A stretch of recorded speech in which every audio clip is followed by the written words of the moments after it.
The Little River Senior Design Team is excited to share with you our design progress on Ann Ham's property along the Little River. Our design utilizes Ann's property to address the global problem of eroding shorelines on a local scale. We have begun our design efforts by researching the TVA permitting requirements. The TVA values sustainable and reliable solutions that improve the quality of life for Tennessee residents. Our team not only honors these values, but integrates them into our designs to address the challenge of improving and restoring infrastructure. We'll slow the shoreline erosion on Ann's property by analyzing the bank stability and soil particle erosion caused by strong wave action and changing water elevations.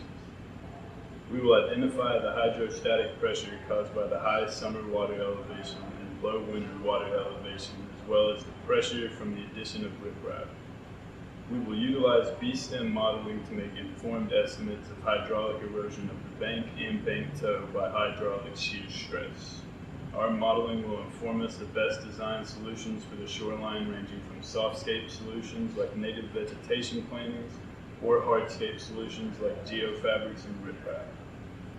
To present a comprehensive design, we are developing a construction and planting schedule as well as a cost estimation analysis.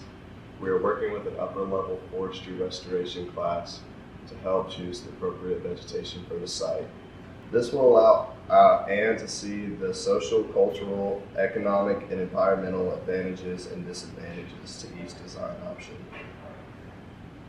Our design efforts would not be possible without the leadership from our client, professors, and mentors.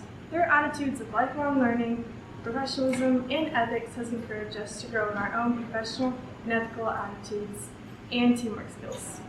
To summarize our project to date, we have identified that environmental, geotechnical, water resources, and construction services are required for the Little River project.